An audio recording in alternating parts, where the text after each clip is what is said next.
بسم اللہ الرحمن الرحیم۔ حضرت براء بن عازب رضی اللہ تعالیٰ عنہ روایت کرتے ہیں، فرماتے ہیں کہ رسول اللہ صلی اللہ تعالیٰ علیہ وسلم نے ارشاد فرمایا کہ نبی علیہ السلام نے ہمیں 7 باتوں کا حکم دیا۔ کتنی باتوں کا؟ 7 باتوں کا ہمیں حکم دیا۔ نمبر 1، مریض کی عیادت کرنا۔ نمبر 2، جنازوں کے پیچھے چلنا، جنازوں کے ساتھ جایا کریں۔ اور نمبر 3، چھینکنے والے کے الحمدللہ کہنے پر یرحمک اللہ کہنا۔ نمبر 4، کمزور لوگوں کی مدد کرنا، کمزور آدمی کی مدد کرنا۔ اور نمبر 5، مظلوم کی امداد کرنا۔ نمبر 6، اسلام کو رواج دینا۔ اور نمبر 7، قسم کھانے والے کی قسم پوری کرنا۔ یہ 7 باتوں کا حکم رسول اللہ صلی اللہ تعالیٰ علیہ وسلم صحابہ فرماتے ہیں کہ ہمیں کیا۔ براء بن عازب رضی اللہ تعالیٰ عنہ۔ اس میں سب سے پہلے فرمایا کہ بیماروں کی بیمار پرسی کرنا۔ مالدار بیمار ہو جائے، پڑوسی بیمار ہو جائے، رشتہ دار ہو کہ غیر ہو، بیمار پرسی کر لیے۔ اور رسول اللہ صلی اللہ علیہ وسلم فرماتے ہیں کہ جو صبح کی وقت بیمار پرسی کے لیے نکلے گا، 70,000 فرشتے شام تک اس کے لیے دعائیں مغفرت کرتے رہیں گے۔ اور جو شام کو جائے گا تو صبح تک 70,000 فرشتے اس کے لیے دعائیں مغفرت کرتے رہیں گے۔ کتنے بڑا درجہ ہے! لیکن آج ہم نے اس کو ضائع کر دیا۔ آج ہماری بیمار پرسیاں ہوں، آج ہماری نمازیں ہوں، آج ہمارے حج ہوں، آج ہمارے عمرے ہوں، آج ہمارے کوئی بھی نیک اعمال ہو، غریبوں کی امداد ہو، وہ ریا پر مبنی ہے۔ اگر کوئی غریب آدمی جس کے گھر میں روٹی کھانے کے لیے نہیں، اگر وہ بیمار ہو جاتے ہیں تو ہم قریب سے گزر جائیں گے، ہم اس کو مڑ کے نہیں دیکھیں گے۔ اور اگر کوئی امیر آدمی، مالدار آدمی، صاحب حیثیت آدمی اگر بیمار ہو جائے، اسپتال میں داخل ہو، تو ہم بہت سارا فروٹ بھی لے کے جائیں گے، اس کے مال اور اس مال و جائیداد کی وجہ سے۔ آج حج پہ جاؤ تو لوگ کہتے ہیں ہمیں حاجی کہو۔ یہ وہ اعمال ہیں جس سے انسان کے نیک عمل برباد ہو جاتے ہیں۔ آپ نے بیمار پرسی کس لیے کرنی ہے؟ اللہ کے لیے کرنی ہے نا۔ اس کا صلہ کس سے لینا ہے؟ اللہ سے لینا ہے۔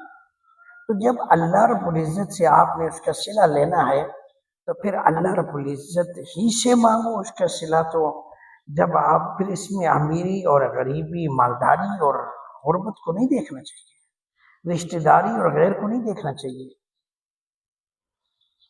آپ کو تو اللہ تعالیٰ کی اس نوازشات، اس فضل، اس کو کرم، اس کی مہربانی کو توجہ سے دیکھنا چاہیے، اس کی طرف نگاہ ہونی چاہیے کہ ہم اللہ تعالیٰ کے یاد کرنے والے بن جائیں، ہم اللہ کو پانے والے بن جائیں، ہم اللہ کی نوازشات کو لینے والے بن جائیں، ہم اللہ کی رحمت کو لینے والے بن جائیں۔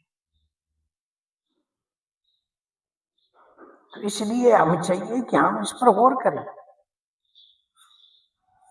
اس پر توجہ کریں کہ اپنے نیک اعمال میں سے ریا کو نکال پھینکیں۔ اللہ ریا والا عمل قبول نہیں کرتا، چاہے وہ نمازی ہے، حاجی ہے، کوئی بھی۔ یہی وجہ آج کل ہماری نمازوں کے وہ ثمرات نہیں، ہمارے حج کے وہ ثمرات نہیں۔ اس کی وجہ کیا ہے؟ ایک وجہ یہ بھی ہے کہ ہمارے اندر اخلاص ختم ہو گیا ہے، ریا موجود ہے۔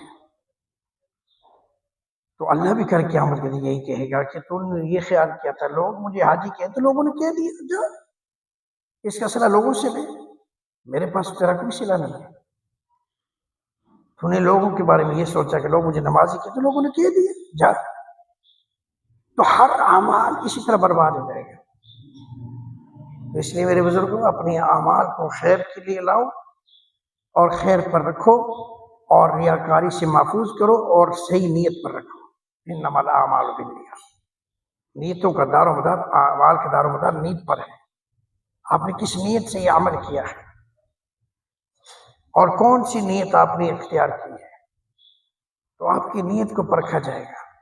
بیمار کرسیوں کی بیمار کرسی کرو اللہ کی رضا کے لیے، جنازوں کے لیے، جنازے پڑھنے کے لیے جاؤ اللہ کی رضا کے لیے۔ یہ مت دیکھو آج اگر کسی غریب آدمی کا جنازہ ہے تو 4 بندے بھی نہیں ہوتے، اور اگر کوئی مالدار بندہ مر جاتا ہے تو جنازہ گاہ کے اندر جگہ نہیں ہوتی۔ آج ہمارے جنازے بھی ریا سے نہ بچ گئے، آج ہمارے جنازے بھی ریاکاری سے نہ بچ سکے، آج ہماری عبادات بھی ریاکاری سے نہ بچ سکے، آج ہماری نمازیں بھی ریاکاری سے نہ بچ سکے۔ ہر کام کے اندر، ہر نیک عمل کے اندر ریا کو داخل کر دیا ہم نے، اور یہ حماقت ہے، یہ ہمارے لیے بہت نقصان ہے۔ جو کام کرو اللہ کی رضا کے لیے کرو، اور پھر اس کا صلہ اللہ سے مانگو، بندوں سے مت مانگو۔ بعض لوگ کہتے ہیں نا میں نیکی کرتا ہوں لوگ میرے ساتھ برائی کرتے ہیں۔ بھائی تم نیکی کرو، تمہارا کام ہے نا، تمہیں حکم نیکی کا دیا گیا ہے، تم نیکی کرو، اگلا جو تمہارے سے برائی کرے گا جیسے بھی عمل کرے گا وہ جانے، اس کا خدا جانے، اس کا رب جانے۔ تو آپ کو اپنی نجات چاہیے نا، آپ کی نجات تو ہو رہی ہے، آپ کو تو اللہ بہتر صلہ عطا فرمائے گا نا، اگرچہ وقتی طور پر آپ کے لیے تھوڑی پریشانی ہوگی، لیکن اللہ تو آپ سے راضی ہے نا، اللہ تو آپ کے ساتھ ہے۔ تو اس لیے ان اعمال پر غور کرو، اللہ ہمارا حامی ناصر ہو۔